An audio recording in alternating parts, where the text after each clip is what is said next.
Magandang hapon po sa lahat. Ituloy po natin mga kaibigan yung sa Psalms 34:11 na pag ating paikliin ay sinabi po ng salmista, I will teach you to fear the Lord.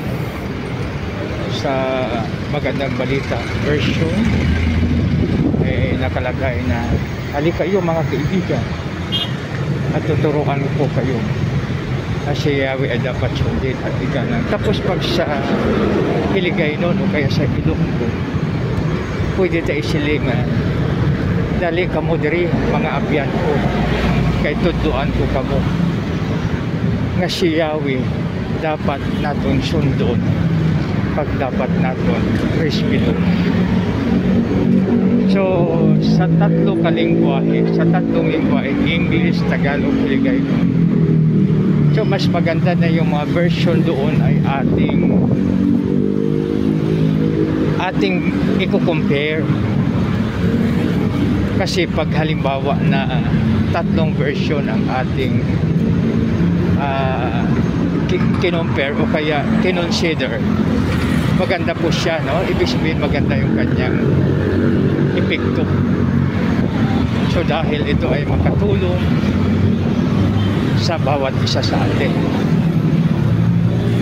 dahil para ma-open yung mind natin. So sa English ay nakalagay sa New Living Translation, to fear the Lord.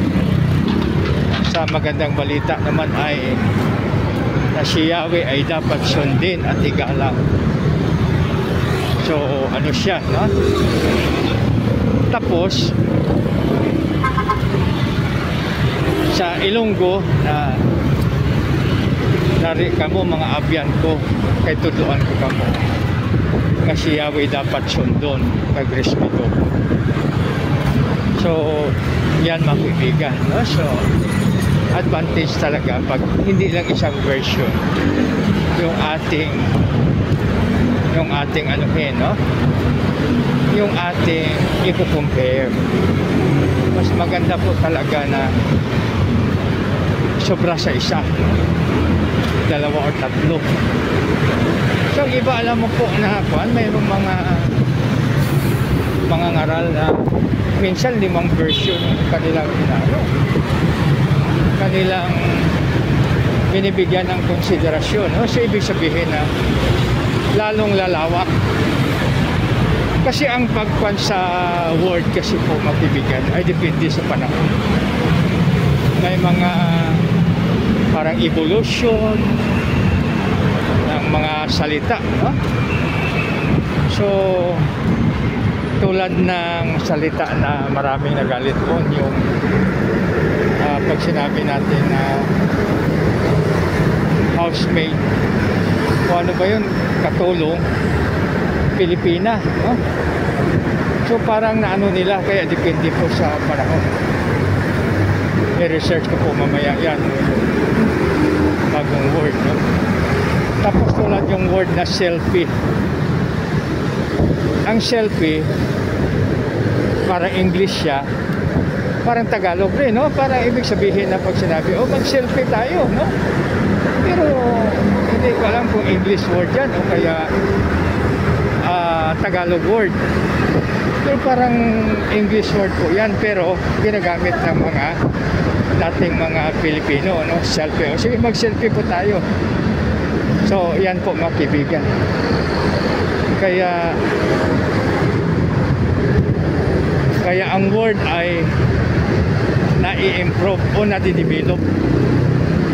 So dumarami sa yumayabong, no? Yumayabong siya. At saka minsan may word na borrowed, tulad sa Filipino version natin ngayon, no? Yung English naging Filipino na, no? Yung tawag po dyan ay borrowed word. So mamaya tingnan ko sa Pinoy version kasi meron akong Pinoy version na Biblia, no? So yan. So, kaya makibigan na napakaganda talaga pag iba't ibang version ng ating studyhan. Pero it takes time, pero advantage po sa atin. Kasi baka ano siya, makatulong talaga sa atin. So, di ba? Napakaganda, no? Napakaganda pag atin ano siya.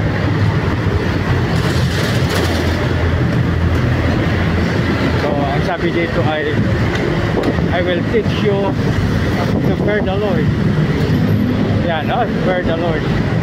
So pag ating tingnan pa isa-isa, halimbawa, kung titingnan na natin yung English version na NLT. So ibig sabihin ay ano siya, no? Nakafocus ka lang doon sa prayer. Pero pag sinama mo yung magandang balita, Biblia Tagalog, so ano siya? Parang ina-explain na doon yung fear. The fear of the Lord is the beginning of wisdom. Kung may takot tayo kay Lord, of course tayo ay susunod, of course tayo ay gagalang sa Kanya, no? So parang yan ang aking nakuha, no? So di ba parang ano siya, parang maganda pag iba't ibang version po yung ating pinag-aralan, no? So yan po mga kaibigan.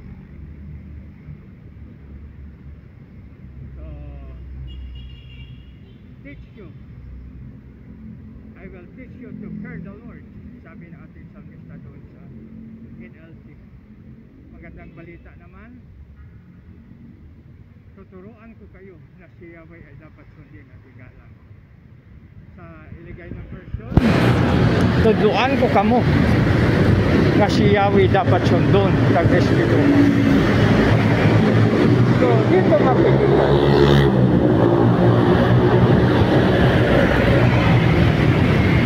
Paano natin siya, no?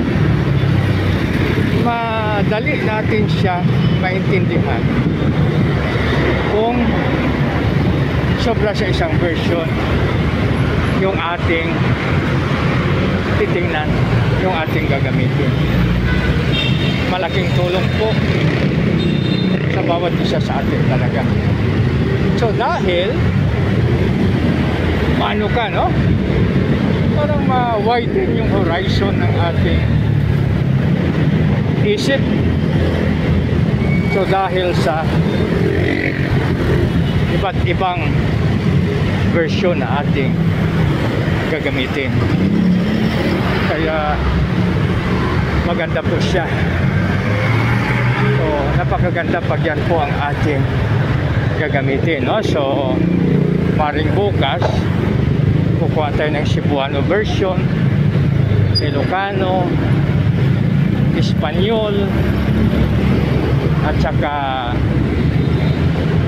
kung ano pa, no, na pwede nating isama sa ating Bible study, ha?